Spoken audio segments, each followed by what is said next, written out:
Carmen Reinhart. So Carmen, over to you, please. Well, I want to thank INET for having me here.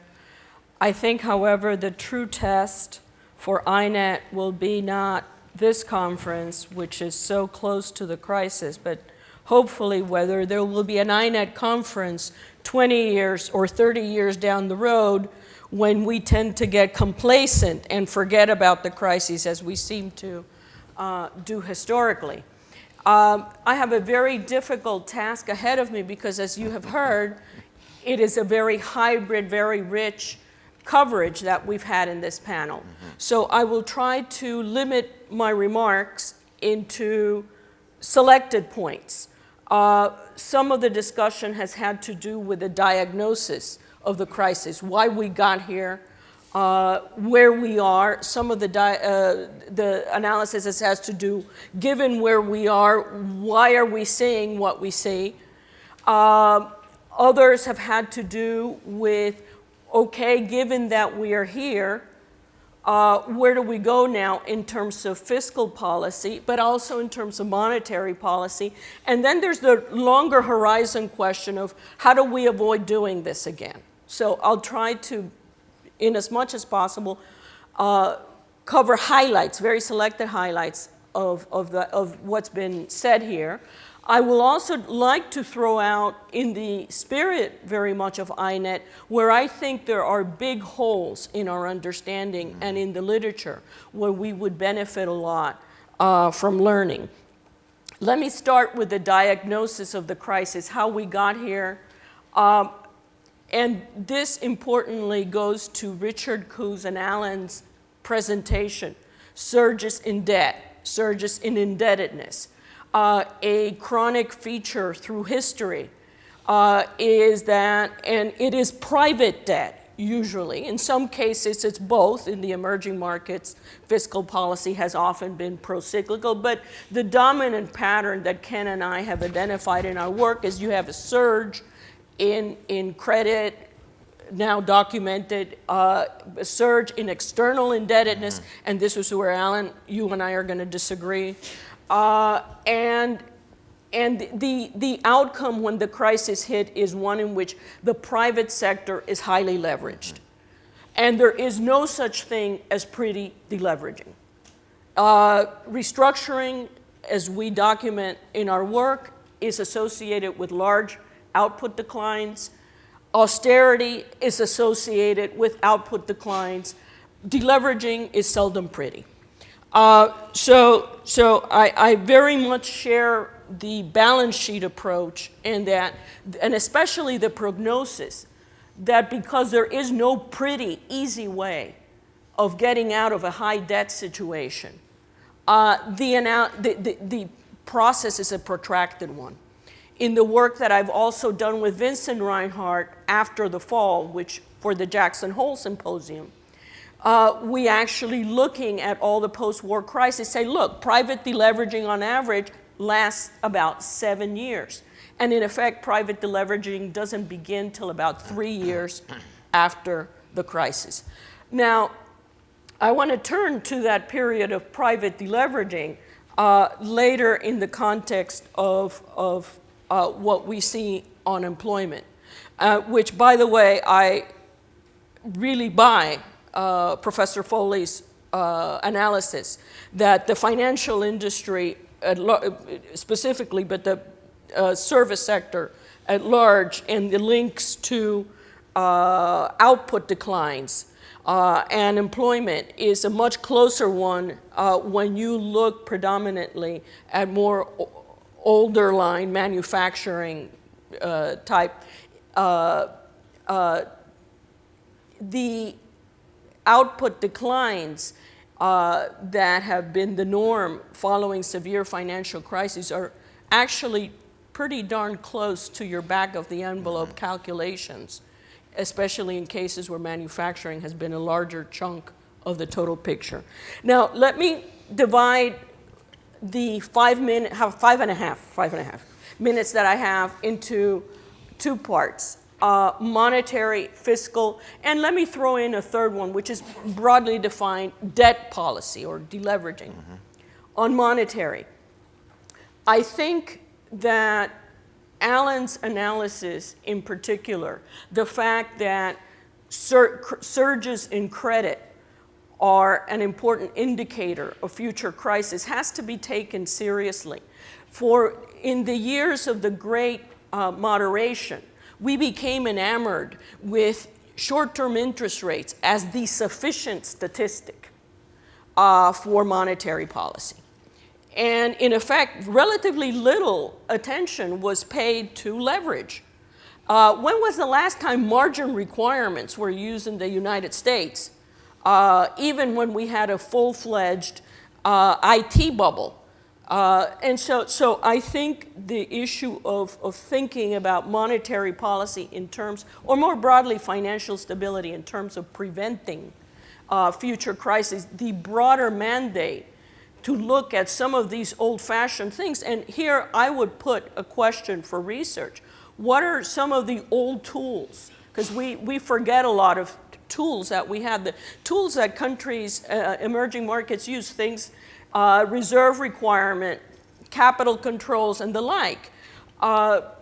Those are a way of dealing with rising indebtedness and surges in credit. We can debate that, but that's one.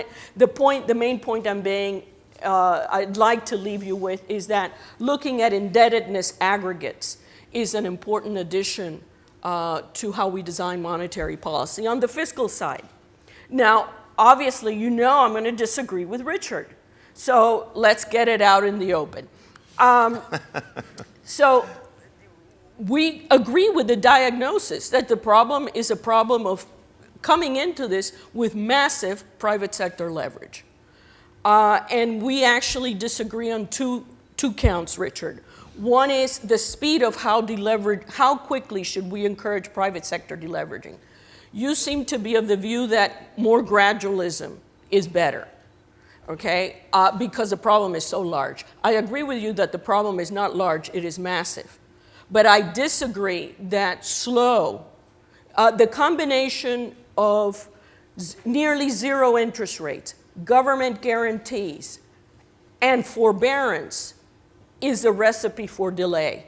And when I look at the US housing market and I see mortgages, the stock of mortgages, flow of funds data at book value here, and I see that housing prices are down here, I see no evidence that that's going to be conducive to a rebound in housing. And you can correct me, Professor Foley, if I'm wrong, but housing is one of those sectors that's pretty employment intensive.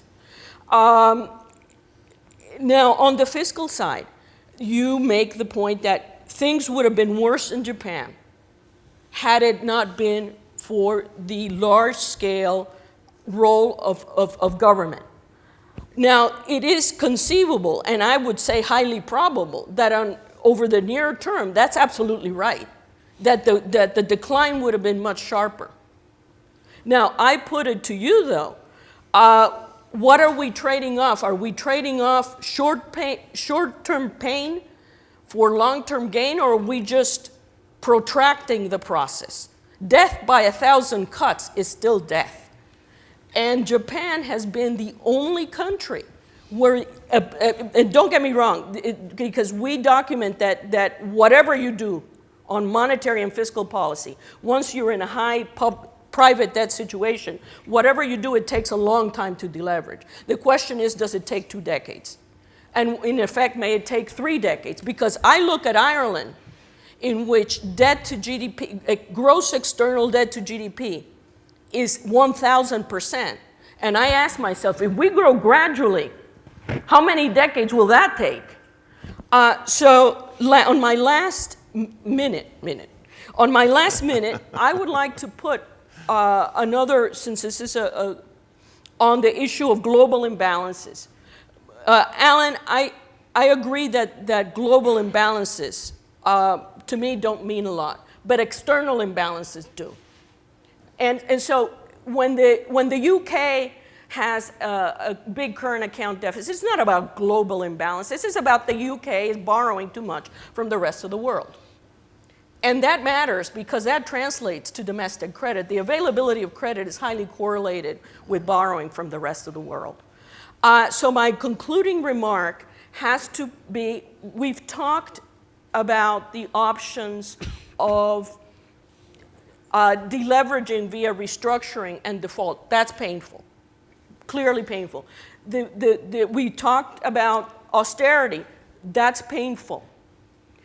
Well, let me also say that last night when Larry said, oh, you know, in India, before the 1990s, there was this thing called financial repression, in which you had controlled interest rates and directed credit and a good dose of inflation, and that eroded debt. Well, maybe he wasn't talking about India. Maybe he was talking about the United States and the United Kingdom and Australia and Ireland, because that's what was done after World War II.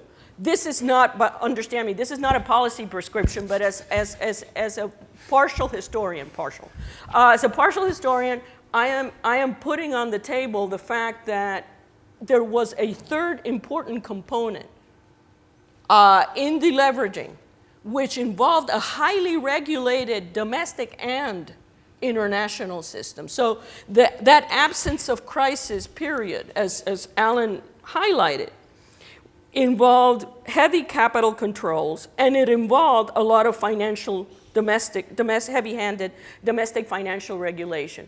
I think the odds of a replay in some degree of that is very high.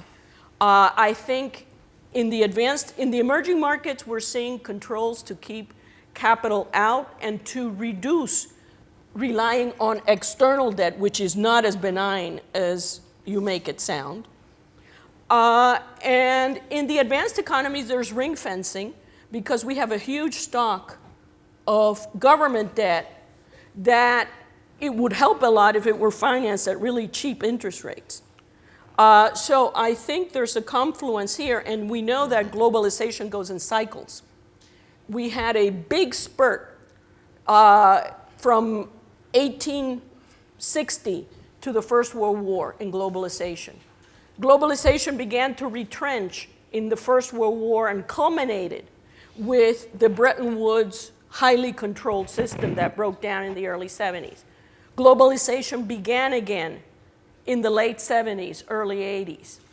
And I think we're coming full circle. And again, this is not a recommendation, but what I see from these cycles, we are likely to experience a retrenchment.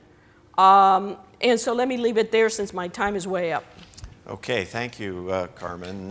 Very, very thoughtful, provocative contributions.